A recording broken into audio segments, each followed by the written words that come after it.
Hey, thanks for clicking subscribe or download on another episode of Play-by-Playcast. Listen, if you get a second now or when the podcast is done, or if you're driving, when you get home, don't do it right now. If you could throw a rating or a review or throw some stars our way on iTunes or Stitcher or whatever it is you listen to your podcasts, that would be huge. Number one, it helps me know that people are listening and enjoying what we're doing here, which, is good for making me feel better. But also, it helps iTunes and all of our podcast providers know that people listen and they enjoy it. It helps lift the podcast in the rankings. It helps show it to people that might be interested in listening to it or listening to podcasts like it, things of that nature. It can only help the podcast out. Plus, maybe it gets us an advertiser or two in the future, which would be awesome. Because instead of this pitch right now, you could be listening to a Blue Apron advertisement. And then I could be like John Lovett and say, Blue Apron, a better way to cook. And that's like a dream of mine. So throw some ratings or throw some stars our way. I would really appreciate it. And the pod really appreciates it. And that said, here's Play-by-Playcast. A better way to become a sports broadcaster. And a better way to cook. This is Play-by-Playcast. Is that faster than a Greyhound? The podcast about play-by-play guys. For play-by-play guys, by, I'm told, a play-by-play guy. It's a bold strategy, Cotton. Let's see if it pays off for him. Now here's the host of Play-by-Playcast, Todd Bodette. Wait, the Motel 6 guy? We'll leave the light on for you. No, Joel Godet. Joe Godet. Joel. Joel? Joel, with an L. Okay, here's your host, Joel Godet. Don't worry, nobody's listening anyway.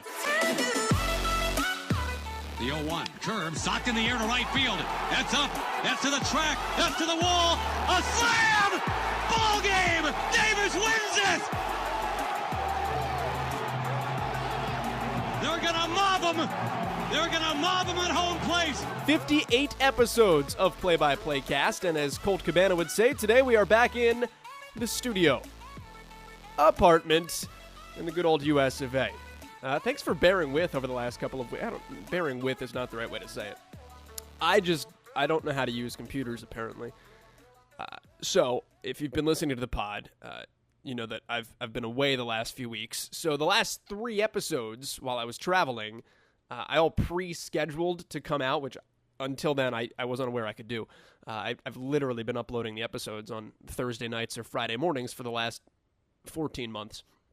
But the last 3 weeks, actually scheduled to have them released on their own on the interwebs, and I promptly did it incorrectly.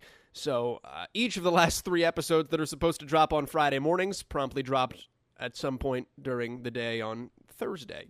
So you got some early play-by-play cast, but we're back at it as scheduled here on Friday. And our guest for episode number 58 is the voice of the New York Mets and the voice of the UCLA Bruins. His name is Josh Lewin. Was supposed to meet Josh, actually, in New York City. We were going to do this sit-down in person on Tuesday while I was traveling, while I was back home out east.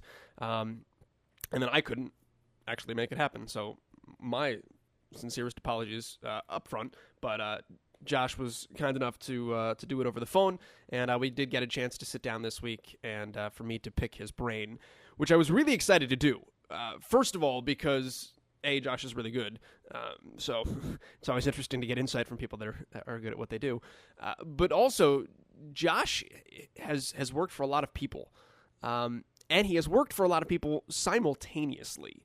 So there have been a lot of things written about that with Josh Lewin, and we'll dive into some of it. Tales of him trying to get from baseball games to football games, or vice versa, and not making it. There was a preseason football game where he touched down in an airplane like 2 minutes after kickoff, I think, of a Chargers preseason game, and eventually did get there. That involved partially running to the stadium. There's, of course, the story of Game 5 of the World Series, where he chartered his own plane. You can find that if you look on the internet. He picture documented the whole thing, from the picture of he and his pilot in the 2-man plane to the taxi ride, or the car ride to Citi Field for Game 5 of the World Series. So he's run into some crazy things like that, and there's a lot of stories written about that side of it. I was more curious in how he handles doing all of those things just from the broadcast perspective and the prep perspective and the making sure he's calling the right game perspective. So we're going to get into a bunch of that with Josh Lewin and much, much more. Also, his rise through Major League Baseball, because he's really been all over the map. A lot of different places and a lot of different parts of the country, which has exposed him to a lot of different audiences and I'm sure a lot of different fan desires and team desires. And we'll talk about all those different things with Josh Lewin here on this episode of the pod. Without further ado, though, let's get right into it. Josh Lewin is the voice of the New York Mets and the UCLA Bruins, and this week he is guest number 58 on Play-by-Playcast. Well, it's funny. It should be super confusing, and I don't know why it's not. Somehow it just all kind of stays in separate silos. It's like if you're around the UCLA people, it's like your brain switches to that track, and I guess that's the best way I can describe it. It's just how does the 4, the 5, and the 6 subway all run in the same direction here in New York and never clang into each other? They're technically going the same direction, but they're on different tracks. And that's, I guess, kind of how I look at it. And fortunately, I should cross my fingers, I haven't yet had, Phillip Rivers homering to left center or, anything like that. But, the synapses fire correctly. I don't know how that is or why that is, but it just kind of happens. How do you keep yourself organized? I'm in college football mode right now in terms of trying to get myself situated with what's what in the MAC and who's back and who's this and who's that. And obviously, I'm sure there's a part of you that's in that mode for UCLA right now. But at the same time, you've got to be worried about, what Jacob deGrom is going to do tomorrow. How do you balance those two? Yeah, I'm a good, almost overdoing it planner. Just kind of anal about my day. I still use an old-fashioned day planner, like the kind that you get at Staples in December every year, and you got to write everything down. And I just, take a ballpoint pen and, a week or two out, I'll just kind of scribble with arrows, from this point in the day to this point in the day, I'm going to really need a UCLA block. And, the Oakland A's are coming in. We haven't seen them in forever. I'm going to need a lot of prep time on them. So I kind of just backdate it. All right, 6 days before the Oakland series, I need to save 2 hours a day to get up to speed on Oakland. And I just kind of follow those directions that I've laid out for myself. I just kind of make myself an itinerary and I stick to it. And, the key is just to not have anything sneak up on you. And that was kind of a fun challenge last year when the UCLA thing was added. And I think I accepted that job around June 5th. I think by like June 15th, I had already kind of looked at the schedules and said, okay, there's no way with Mets on a Friday, UCLA on a Saturday, and Chargers on a Sunday that, that's just going to be way too crazy of a week. So, let's figure out what I can do just kind of on a bare minimum, say like on August 11th, a month out, just to get some bare bones done for the Jacksonville Jaguars, just the very basics that I could already have laid out so that week on my Wednesday and Thursday when I normally be prepping NFL, I'm not doing 12 hours of it. I'm only doing 6. I'm that anal about it, and that just really helps, because I just kind of have some zen at that point that, okay, as long as I stick to this schedule, I kind of know about how many hours it's going to take to prep this correctly, and I just make sure that I've saved enough hours. What's your prep like? And I know, like, for baseball, you've got folios on each individual player and such, but like for me, the first thing I always do is I lay out my board if we're talking football or basketball. If you're prepping for something like that a month in advance, what's the way that you do it and keep yourself organized and make sure everything sinks in? Yeah. You kind of study what you think is going to be on the test, so to speak. So, I won't get into,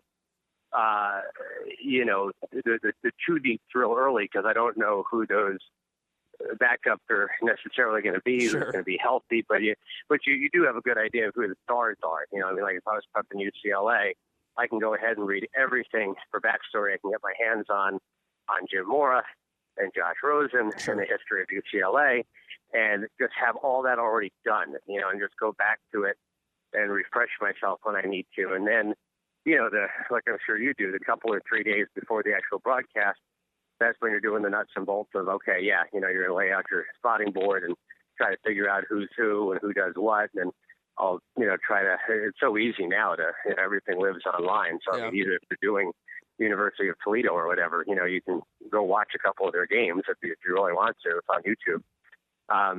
So that makes it super easy. And even for NFL, I mean, I've had, and I'm out of the Chargers business now a little earlier than I hoped to be, but I was hoping to keep it going for one more year and then back out. I kind of wanted to really help them push the boat off the dock, so to speak, in LA, and then shut it down. But when it was all three, to go on the NFL.com website, and you can look at every highlight from the last several weeks before. You can look at that coach's film. You go on their team website, and they got all kinds of stuff. So it's really made it, kind of like a direct delivery service where you don't really even have to do anything. It's not like you have to send away for tape and wait for some CD to arrive or not arrive. It's just, you just go find it online, and it made my life a lot easier.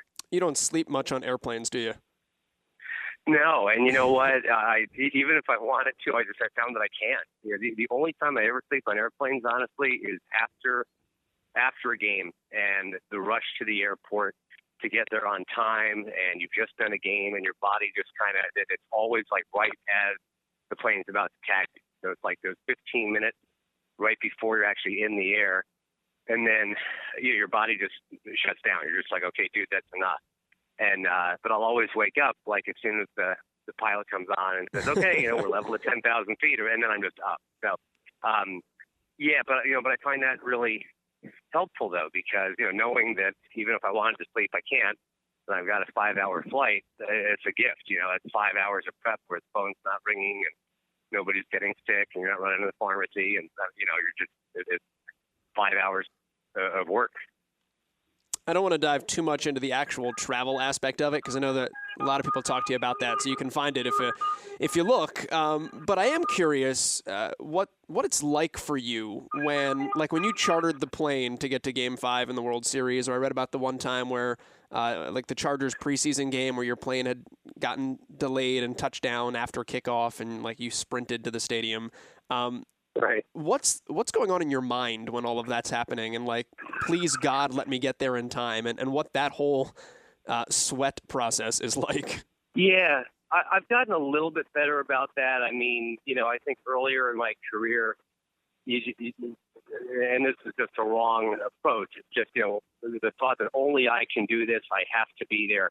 And that missing the first quarter of that one preseason game taught me, and it was a good lesson, that the life will go on. If somebody's got to jump in there and fill in for whether it's an inning or a quarter or something, the world doesn't end. And I had one of those when I was doing Big Ten Network a few years ago, trying to get, it was simple. It was from New York to Penn State. And, I was going to drive it, but I'm like, nah, I'll fly it. I'll just go in first thing in the morning. It's easy. You just change planes from Philly and you're right there. And, everything just conspired. There were weather delays and mechanical, and I still got in. I think I landed in Williamsport is where I ended up landing, still with 4.5 hours till game time. So I'm thinking, well, this kind of sucks. I won't get in time to do my usual prep, but at least I'll rent a car and I'll go. I'll get there. And then this crazy snowstorm hit. I mean, just out of nowhere, and everybody on the highway is just fishtailing into the ditch, and you're going 10 miles an hour. So you don't do it too. You can't even see you can't see in front of your face. And I called the executive producer at BTN as I'm going 10 miles an hour, and I said, I'm going to try to get it up to 15 miles an hour here. I think I'm going to make it, but I'm looking at my watch, and it's a real race, and I just don't know. And he told me, he's like, we can always just pull the Penn State guy, radio guy, out of his chair and pay him some money and have him do us a solid and do the game on TV, and life will go on. Don't kill yourself, or pull over, get a hotel if you need to. And I was just so taken by that, where it's like, I just always assumed you had to be a superhero And, here's a boss that's basically telling you, just the important thing is that you're okay. And I ended up, kind of funny story now. It was an 8:38 tip at Penn State. And I pulled in the parking lot at 8:31. And, and literally it was like 3 degrees out. And I hadn't peed in like 5 hours. So the first thing I did was I peed on the side of the rental car in 3-degree temperature. And ran inside. I'm tying my tie. They had done the open from the studio in Chicago because I was kind of keeping them current on where I was. But I didn't have to do an open. My tie was tied by 8:34. I was in the chair at 8:36, and they tipped at 8:38. And that's the closest I've ever come to just, on something like that. But, to your question, yes, I used to always constantly have nightmares about exactly that. You put yourself in a situation where you're letting people down because of your crazy travel. And, this can't happen. You cannot let that get away from you.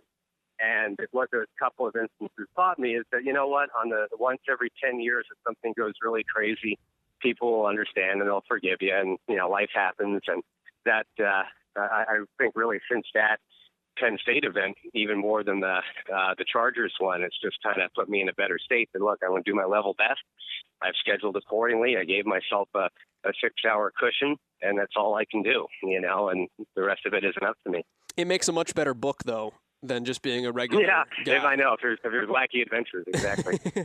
I kind of want to walk through your career progression a little bit too, if I can, just from the standpoint of, a lot of us in this industry want to obviously get to the highest levels, and you want to get to a Major League Baseball team, and you've been with 5. Are the Mets the 5th?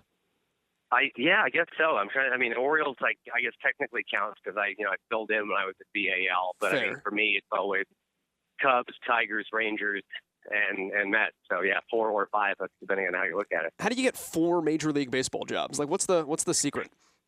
Well, I'm not being very good at it the first 3 times or 4 times. I guess part of it.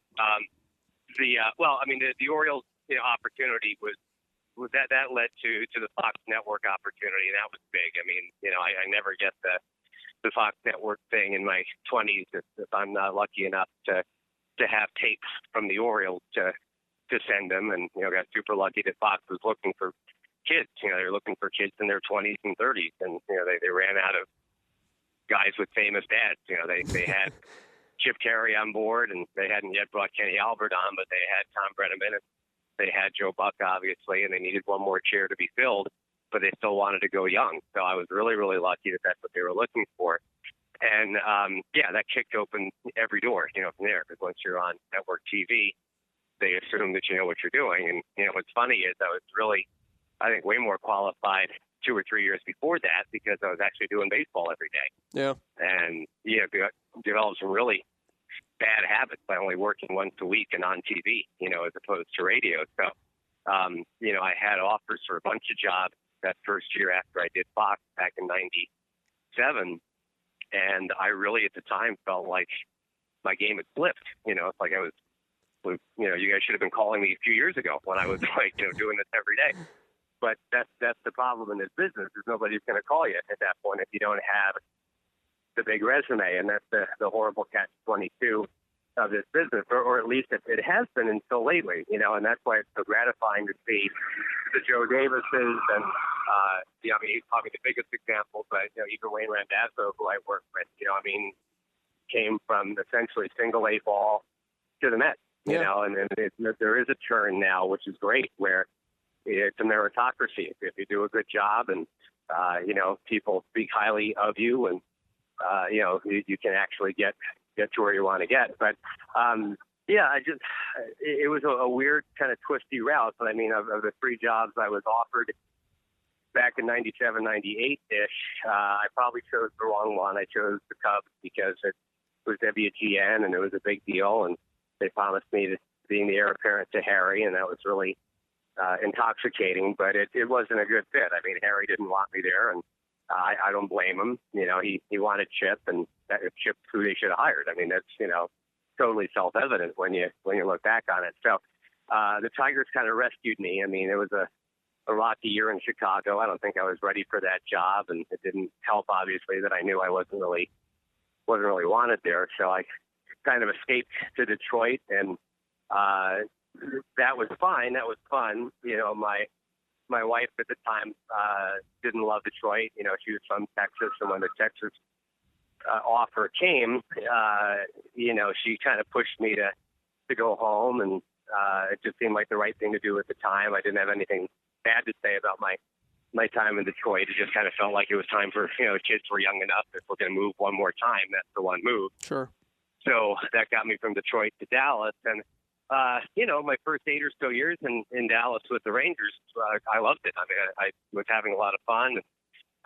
You know, ownership changed after that, and they just had a very different idea about what they wanted the broadcast to sound like. And, you know, they're bat and their ball, you know. I mean, so we kind of shook hands and walked away from each other because I really couldn't do what they were asking me to do, and they were very determined to have a different sound on the broadcast, and I just thought that wasn't me, you know. And then I remembered Harry Callis quoting Shakespeare all the time when he was alive doing the Phillies games. He'd say, "To thine own self be true," and that just really stuck with me. You know, you gotta be who you are, and you know, if it wasn't a fit anymore in Texas, and I, you know, was just kind of okay to take the plunge that, okay, I don't really know what's next, but I just know that my time is up here. You know, it's not going to work. And that's when the Mets opening came up, and I thought that was a really, really good fit. I mean, that's the team I grew up rooting for, and, you know, such a big fan of Howie Rose, and obviously it was WFAN, and, you know, all that just made it really attractive, and that seemed like home. That seemed like the right job. So that's the bounce around, you know, and I envy the guys that can just get one job and keep one job, you know, because there are so many factors that you don't control in this business. You know, I mean, like I say, an ownership change, or, you know, just you don't know what it's going to be. So I look at guys that have been a certain place for 20 years, 30 years, 40 years, and I marvel at that, because that's a really neat little trick if you can do it.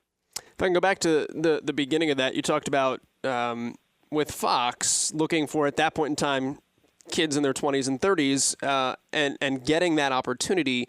What did you learn as a kid in your 20s and 30s, being on that stage and being on that level, and being exposed to that maybe you don't learn if you're not there? And how did that help you grow into where you eventually became, or what you eventually became? That's a really good question.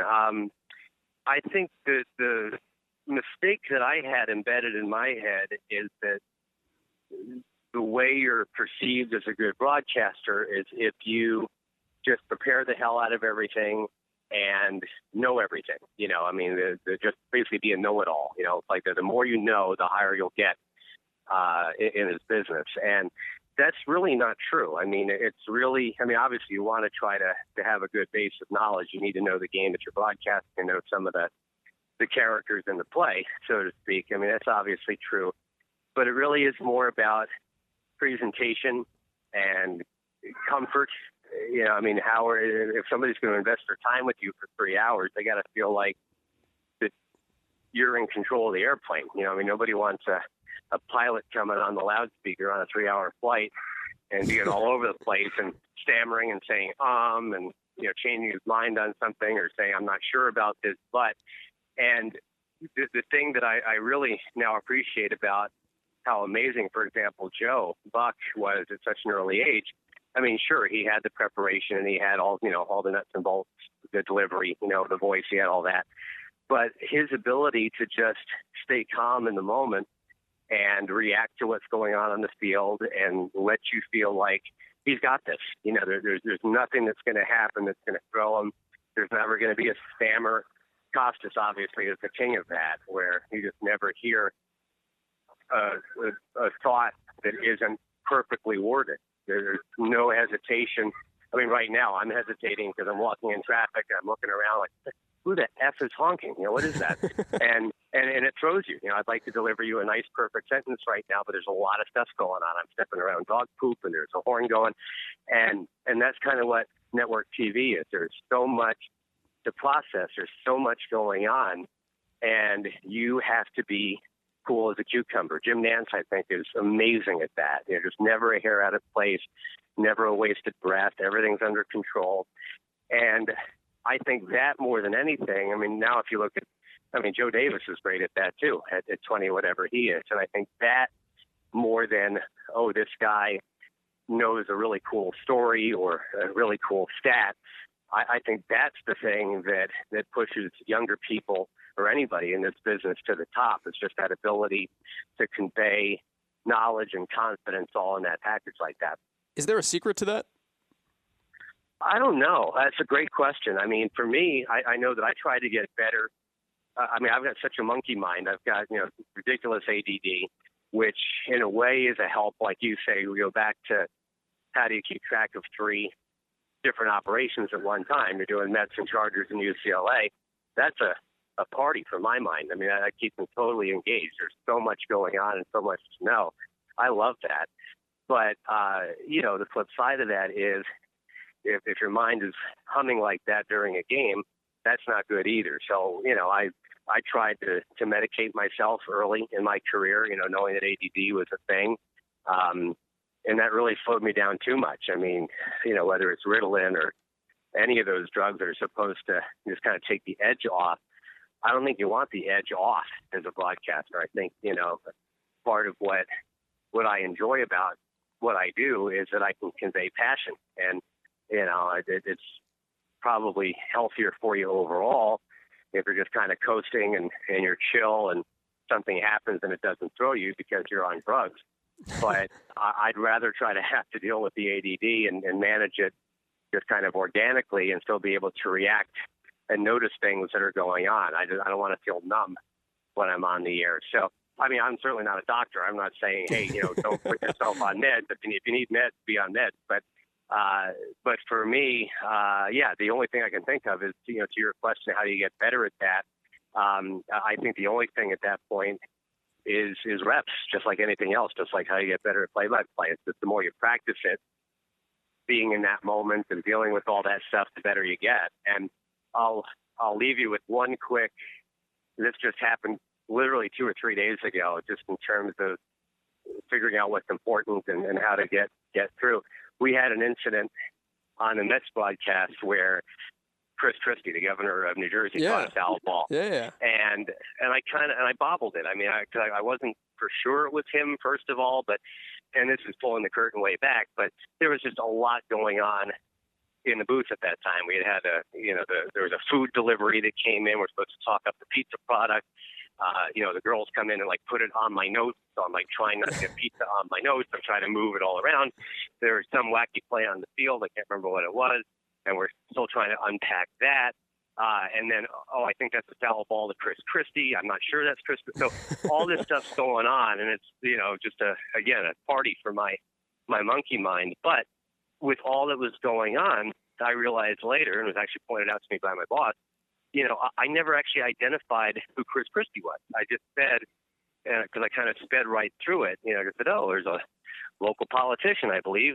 Right, I had a chance at that one. And, and the next day it had gone viral and, we didn't have it. If anybody wanted to sync our audio to the video, nobody could use it. And that's of no help to the radio station, obviously. So it was brought to my attention that, hey, when a million things are going on, the most important thing always is still you got to serve the listener. You just simply have to report what's happening, and that's such a great lesson. If you're all worked up about something, if somebody's in your ear talking, if there's a wacky play on the field, if you're whatever you're distracted by, just kind of keep following the ball and tell people what's happening, and that's job one. You really can't go wrong if you do that. And that was, I'm in my almost late 40s here, and every day, there can be a little teaching moment if you open your eyes, and that's certainly something that sounds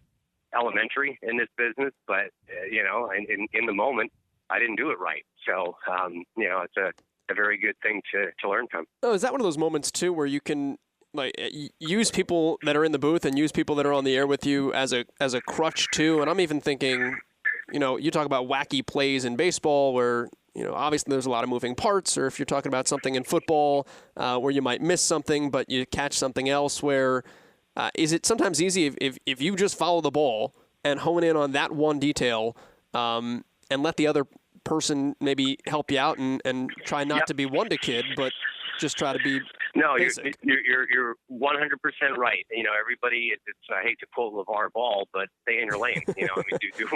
Do what you're supposed to be doing, and it'll all take care of itself. And I think that, that's probably a good place to.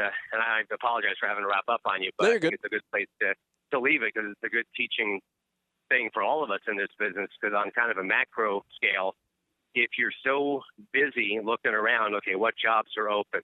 And who do I have to call? And what do I have to do? And how can I make my tape sound a little bit better? And how, you're thinking of a million things that aren't actually, am I doing a good job right now of describing what's going on in this game for however many people are listening to it? And I think you just have to trust the universe a little bit that, it's kind of, it's a little Eastern religion-y, it's very, very Buddhist to put it out there this way, but I believe it, that if you just concentrate on this one moment, do the best you can with this one pitch, and then you do the best you can with the next pitch, that by the end of the broadcast, you're going to have done a really good job, and somebody may have heard it, and you might get a better job, but that's the way to do it. It's not, being so fogged over by, when am I going to get out of single A, or when am I going to get that promotion? Because I just think that can only bring you down. It's a really tough thing to do, but I really believe it. If you can just stay in that moment of, okay, pitch to pitch, or, football play to football play, am I describing it correctly?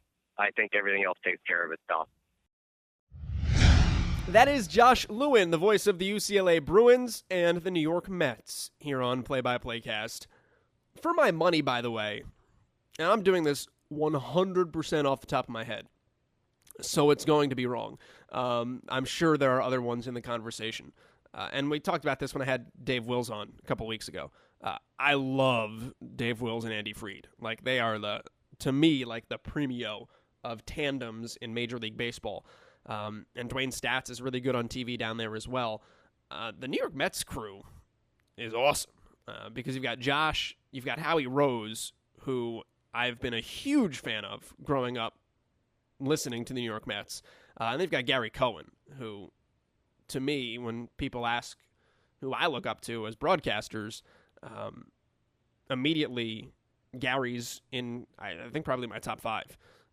It's usually like Gary, Ian Eagle is always in there.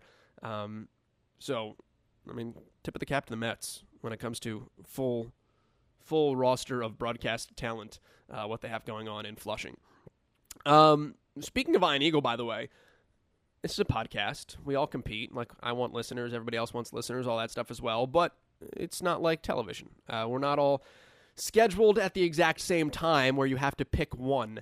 You can listen to multiple podcasts, and you should, which means you should go listen to Richard Deitch's SI Media podcast this week. If you have already, awesome. If you haven't, go find it. If you don't know what it is, go find it. Richard Deitch had Ian Eagle on this past week, and it was phenomenal. If you get a chance to go listen to it, first off, Ian is one of the best people in this business, and he's also one of the best broadcasters in this business, and far and away, I would say the most underrated broadcaster in this business. So he talks a lot about his story and his upbringing, how he got the Brooklyn Nets job, then the New Jersey Nets job, which is a stupid story. It's amazing. So go take a listen to how all of that unfolded and just Ian's personality and the way he and Richard Deitch interact. Go find the SI Media podcast from this week. If you like play-by-play and you like radio and you like television, go listen to Richard Deitch and Ian Eagle. You will not be upset, I guess is the right way to raise that. You'll enjoy it. That's the way to put it. Anyway, we are out of time, so we will wrap things up here on episode number 58. Many thanks again to Josh Lewin for joining us. Many thanks to you for clicking subscribe and download. I didn't do housekeeping notes right off the top. That's a bad job by me. We're on Twitter, @PXPcast. I'm on Twitter, @JoelGodet. If you're interested in finding us or talking about us, great. But until next week, we say so long. This is Play-by-Playcast, and we are out. Hit it, Marshmallow.